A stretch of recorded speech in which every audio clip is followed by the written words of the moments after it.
रिश्तेदारों में रहने वाली औरत हूँ, तो आपने शायद उसी चीज को उस तरीके से प्रेजेंट किया कि सामने वाला टूटेगा किस चीज से, तो आपने वही पॉइंट उस जगह पे बीच में रख दिया लाके कि वो बौखला जाए औरत, है ना। तो ये भी रही बात भाई साहब, आपने जो बात करी है ना, यहाँ पर आप आ जाइए, मेरे घर वाले चलेंगे, वहां जाएंगे, अगर नीतू मेहना उस जगह गलत, तो आपका जूता और नीतू मेहना का सर। ध्यान रखना, इतनी बड़ी बात बोल रही हूँ, क्योंकि जिस तरीके से आपने धज्जियां उड़ाई ना अभी सबके बीच में लाके, और अगर कुछ नहीं निकला उस जगह में, तो फिर आप ध्यान रखना आपका सर, और फिर क्या होगा, ठीक है ना। आपने मतलब वहां पे कुछ कुछ चीजें ऐसी कर दी मेरे साथ में कि जो चीजों का कुछ मतलब ही नहीं था यार। बात वहां पे चल रही थी, फर्स्ट पॉइंट लेके आऊंगी ब्लैकमेलिंग की, आप मुझे वो चीज कंटिन्यू करने ही नहीं दे रहे थे, आप बीच बीच में कुछ और चीजें लेके आ रहे थे। अगर आपने मेरा पर्दाफाश किया, किस चीज से किया था आपने, उस पॉइंट को पकड़ के किया था कि नीतू ने सबके बीच में जाकर बोला ब्लैकमेलिंग करता था, ब्लैकमेलिंग करता था। तो हाँ, आप करते थे मेरे साथ ब्लैकमेलिंग की, आपने मुझे ब्लैकमेल किया है, नहीं किया आपने मुझे ब्लैकमेल, नहीं किया आपने मुझे चीरने फाड़ने की बात करी थी आपने। और जो आपके साथ कॉन्फ्रेंस में थी, आप उनकी बात भी बताती हूँ कि वो क्या बोल रही थी साथ में, जब आप मुझे चीरने की बोल रहे थे, गालियां दे रहे थे, तो वो साथ वाली बोल रही थी, अरे इसकी तो जाति यही है ना, इसकी जात यही है, पैसों से तो वैसे भी इसकी ऐसी है, इसके मुंह पे पैसे मारो तो ये भी आपके साथ वो कर लेगी, ठीक है। अब आप इस चीज को बोलोगे कि जब वो आपके साथ ऐसा कर रही थी तो फिर आपने उनका सपोर्ट क्यों किया, तो अब उस चीज को मैं क्लियर करती हूँ। पहला पॉइंट, ब्लैकमेलिंग तो आपने मुझसे करी, उसका एक क्रिएटर और सबूत है, लेकिन वो नहीं आएंगी, कोई बात नहीं, कोई वो नहीं है, लेकिन हाँ आपने मेरे साथ ब्लैकमेलिंग की है। आपने मुझे चीरने का बोला, मुझे फाड़ने का बोला, है ना, कि औरत है नहीं तो तुझे बताता, चीर देता, ठीक है, आपने मुझसे बोला।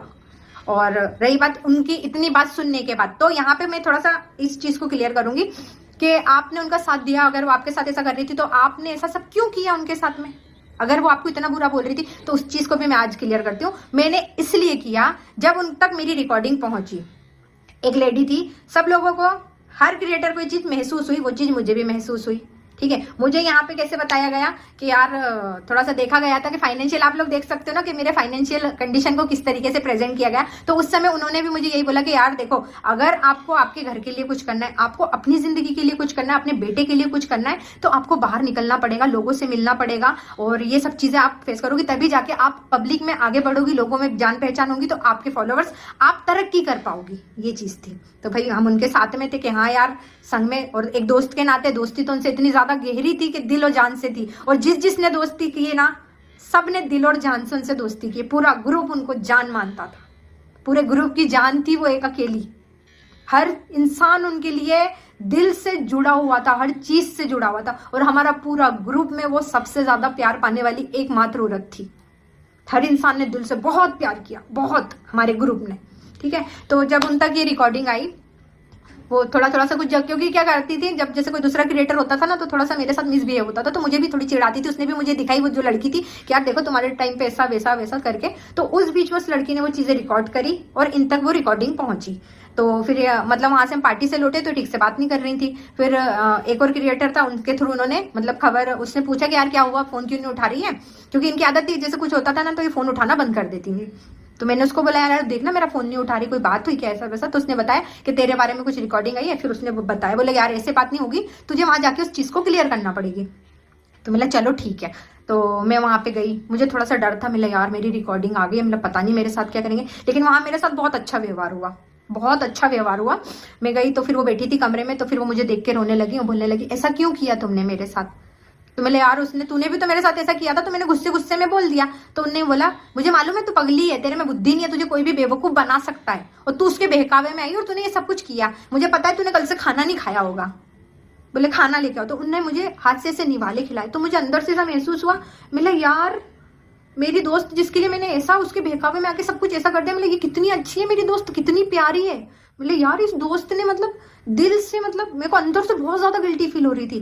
बोले यार दुनिया में है तो सिर्फ ये है यार, इसने इतनी बड़ी गलती माफ की। लेकिन हाँ उसी दोस्त ने बार बार उस गलती को याद भी दिलाया मुझे, हर समय पे अच्छे से मुझे वो चीज याद दिलाई गई, समय समय पे, मतलब भूलने नहीं दिया गया कि तूने किया क्या है, ध्यान रख हमने तेरी इतनी बड़ी गलती माफ की है। तो बस कॉन्फ्रेंस में वो बात चल रही थी। फिर मुझे थोड़ा सा ऐसा लगा, फिर उस घर में मतलब एक बड़ी बेटी का दर्जा, मतलब आप समझ सकते हो, क्योंकि मुझे वहां ऐसे फील ही नहीं होता था कि मैं किसी और के घर में, और सच में मैं इनके कारण अपने घर वालों को भूल गई थी। मैं अपना मायका भूल गई थी, अपना ससुराल भूल गई थी, ससुराल से लड़के मैं इनके पास जाती थी। अगर मेरे घर में किसी का बर्थडे होता था, कुछ भी होता था ना, वो चीज मैं भूल जाती थी। लेकिन इनका घर का बर्थडे, एनिवर्सरी मुझे 12 बजे से याद रहती थी कि हाँ इनके घर में, और मैं पहली फुर्सत में इनके घर पे पहुंचती थी, क्योंकि मुझे वहां एक बेटी का दर्जा मिला था। और मैं उसमें इतनी ज्यादा डूब गई थी कि नहीं यार मैं उस घर की बेटी हूँ, मुझे इनके लिए ऐसा, मुझे और वही चीज हुई। अभी मुझे कुछ महीने पहले ही इनका इन चीजों का पता चला, क्योंकि इन्होंने बातों बातों में मुझे बताया, अबे साली तूने ऐसा बोला था ना, तो देख मेरे दिल में ऐसा हो रहा। मिला ओ मत कर यार, बर्बादी और कुछ नहीं है, यही बताया था। हमने तेरे लिए बहुत अच्छे सपने देखे, एक एक दोस्त ने इतना अच्छा सपना देखा था कि भाई, और यही समझाया कि तेरा बहुत उज्जवल भविष्य है, बहुत उज्जवल भविष्य है। हम तुझे एक बहुत फिर से एक श्रृंगार के साथ देखना चाहते हैं। किस किस ने क्या क्या डिसाइड नहीं किया था कि तेरी शादी में ये होगा, तेरी शादी में ये करेंगे, तेरी शादी में वो करेंगे। जिस जिसकी जितनी हैसियत थी उसने अपने हिसाब से अपने दोस्त के लिए सोच लिया था कि हम तेरे साथ ये करने वाले हैं, और इस चीज से वो मुकर नहीं सकती है। और आज क्या बोल रहे हो आप कि वो आके मेरे लिए बोलेगी? मत बोलो, बिल्कुल मत बोलना, नहीं चाहिए। तो इन्होंने मुझे उस समय पे माफ कर दिया, लेकिन हाँ बार बार याद भी दिलाया, हर चीज को मतलब भूलने भी नहीं दिया। साथ में भी ऐसी खड़ी नहीं, फिर थोड़ा सा कुछ बोलती, फिर थोड़ी देर बाद देखो यार किया है तो तुम्हें सुनना तो पड़ेगा, तुम्हें सुनना तो पड़ेगा, तुम्हें ऐसा करना तो पड़ेगा। तो मुझे थोड़ा सा ऐसा लगता था, मैं हाँ यार गलती तो की है मैंने, लेकिन मुझे उस घर की बेटी बना लिया गया। मैं ऐसी हो गई थी उस घर की बेटी के चक्कर में कि मुझे वहां का हर चीज अपनी लगने लगी थी, अपनी, बिल्कुल अपनी लगने लगी थी। वो दुखी तो मैं दुखी, अगर उनके यहाँ कुछ होता था तो बराबर से मुझे बताया जाता था। और फिर चाहे बोली मेरे पास पैसा हो चाहे नहीं हो, कुछ भी हो, कहीं से भी अरेंज करके कुछ भी, चलो ये तो बहुत, मैं ये चीजें लेके नहीं आऊंगी बीच में कि किया तो बोलना नहीं, जैसे कुछ भी होता था ना, अगर ये रोती भी थी ना थोड़ा सा, तो मुझे एक तो इससे और एक बेटी से था बहुत दिल से हम लोगों का इतना ज्यादा अटैचमेंट, बहुत ज्यादा, बहुत ज्यादा। और आपने देखा होगा कि हर जगह नीतू मेहना ढाल बन के खड़ी रही है, हर जगह पे नीतू मेहना इनकी ढाल बन के खड़ी रही है। तो फिर नीतू से ही शुरुआत क्यों हुई, आप ये बताओ? नीतू से ही शुरुआत क्यों हुई? नीतू की ही धज्जियां क्यों उड़ाई शुरुआत में ही? नीतू के साथ ही क्यों? अगर वो बहन थी उसकी, तो मैं भी तो बहन ही थी ना। कुछ बात थी, अगर दिन में मुझे डांट लिया था तो इस तरीके से मेरी धज्जियां, क्योंकि जिस तरीके से जिस तरह मतलब रूप में प्रेजेंट किया गया था ना, बिल्कुल सब बर्बाद हो गया था। फिर भी मुझे उन पर विश्वास था कि ये लोग ठीक कर देंगे, ये लोग ठीक कर देंगे। 2 दिन तक मैं बहुत गिड़गिड़ाई हूँ, लेकिन जब हद से ज्यादा पार हो गई ना चीज, जब मुझे तब समझ में आया, जब इन्होंने एक लाइन बोली, आएगी तो हमारे पक्ष में बोलेगी और चीनों के लिए तो एक लाइन गलत नहीं बोलेगी, तब मुझे समझ में आया यार क्यों ऐसा क्यों। तो फिर जो मेरा पक्ष था मैंने पूरा अपना क्लियर रख दिया, और मैंने इन भाई साहब को मैंने कुछ भी नहीं बोला था, क्योंकि इनके लिए थोड़ा सा मेरे दिल में ऐसा था कि यार इनके साथ भी कहीं ना कहीं जो मेरे साथ हुआ शायद इनके साथ भी वही चीज हुई है। तो मैंने उस घर की बेटी बनी थी ना, तो मैंने कभी नहीं चाहा था। और आज आप लोग जानते हो कि हम लोग शायद कोई भी औरत हो, एक मतलब ऐसा दिल में उसके ऐसा होता है कि अगर कोई औरत होती ना, तो रिश्ता कोई सा भी हो, दोस्ती का हो, हर चीज का रिश्ते दिल से निभा लेती है। तो वहां पे मैं भी इतनी अंधी हो गई थी एक बेटी बन के, मुझे खुद ही नहीं समझ में आया कि यार क्यों इतनी ज्यादा घुस गई थी मैं पूरी तरीके से।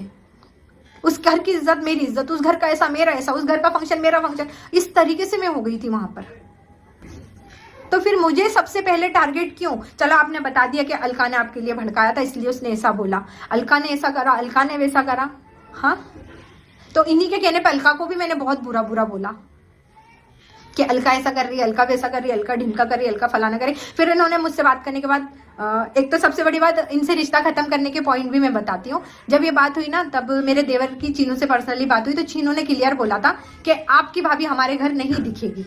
मेन तो जब चीनू ने मेरे देवर से बोला कि मैन टू मैन बात कर रहा हूँ, नीतू मैना हमारे घर नहीं होना चाहिए, तो फिर उस दिन नीतू को अपनी असलियत पता चल गई कि भाई सगा सगा ही होता है। खून बीच में भी आपने एक चीज देखी होगी, ये जब हुआ तब सब अपने अपने परिवार के साथ थे, है ना। ये थे तो इनका परिवार इनके साथ था, वो थे तो उनका परिवार उनके साथ में था। तब मुझे समझ में आया कि यार अपना परिवार अपना ही होता है, तो मैं भी अपने परिवार के साथ हो गई, है ना। तो बस यही चीज थी कि उस लोगों से जुड़े रहने का सिर्फ यही था दिल से, कि कभी उनके लिए, आज भी मैं बोल रही हूँ, आज भी मैं कह रही हूँ, नीतू सिर्फ 2 पक्ष रख के चली गई थी। तो फिर नीतू को बीच में नहीं घसीटना चाहिए था, बिल्कुल भी नहीं घसीटना चाहिए था। चुप हो गई थी ना नीतू। ब्लैकमेलिंग का पॉइंट था, तो आपने एक तीसरे क्रिएटर से बोल के मुझे फोन लगवाया था कि उनसे, आपने जब पर्दाफाश की वीडियो डाल चुके थे, ठीक है, उसके बाद आपने क्रिएटर से बोला था मुझे उनसे बात करनी, तो फिर आपने मुझसे ऑफलाइन बात करी, उन क्रिएटर ने बोला तो मैंने आपको फोन लगाया, आपने ऐसा ऐसा बोला कि यार तुमने उसके साथ में पर्दा, तुमने मेरा साथ नहीं दिया तो तुम्हें उसका साथ देना चाहिए था, तुमने भी तो उसकी पीठ में खंजर घोंपा था। तो अरे भैया, दोस्ती का पर्दा हटाने वाले आंखों पे से सबसे पहले इंसान तो आप ही हो। आप ही ने मेरी दोस्ती का पर्दा सबसे पहले हटाया था, याद कीजिए। मैं तो आखिरी तक उनके लिए बोल रही थी, तब आप ही ने मुझे बताया था कि तेरी दोस्त तेरे बारे में क्या बोलती है, उसके घर वाले तेरे बारे में क्या बोलते हैं, और तेरी दोस्त को तुझसे किस चीज का क्या है, और तू कोई तेरी औकात नहीं है वहां पर। शायद आप ही ने पर्दा हटाया। जैसे ही आपने पर्दा हटाया ना, तो और भी बहुत सारी चीजों से पर्दा हटा है, बहुत सारी चीजों से मेरी पर्दा हटा है। तो इसलिए ये दिल भी फट गया है ना, जिसके लिए मैं दिन रात मतलब कुछ नहीं देखती थी और भागती थी ना, जब उस इंसान की बातें पता चली ना कि उसने मेरे लिए, मैं चोर नहीं हूँ, इनकी नहीं बोल रही हूँ, इन्होंने तो एक पर्दा हटा चुके थे कि तेरे लिए ऐसा बोल, तेरे बारे में उसका घर में ऐसा है, जो भी है, तू तेरे पे तो सबसे बड़ा वो होने वाला, तेरे को तो ऐसी लात मारने वाली, मुझे पहले ही बता चुके थे। इन्होंने मुझे पहले ही क्लियर कर दिया था। तो पहले इंसान आप थे जिसने मेरी आंख पे से पर्दा हटाया था दोस्ती का। फिर आज आप मुझसे बोल रहे हो कि अगर मेरे साथ नहीं तो उसका तो देती, उसका नहीं तो मेरा तो देती। तो मतलब ही क्या, उनको छोड़ के फिर आपके पास आती तो एक तरफ कुआ एक तरफ खाई। तो नीतू की जिंदगी नहीं है। आप लोगों को सिर्फ रिमोट से कार चलाने की आदत पड़ गई है। इसने बोला रिमोट से उधर घूम, तो अब नीतू रिमोट नहीं बन रही थी, तो नीतू को बीच में क्यों घसीटा?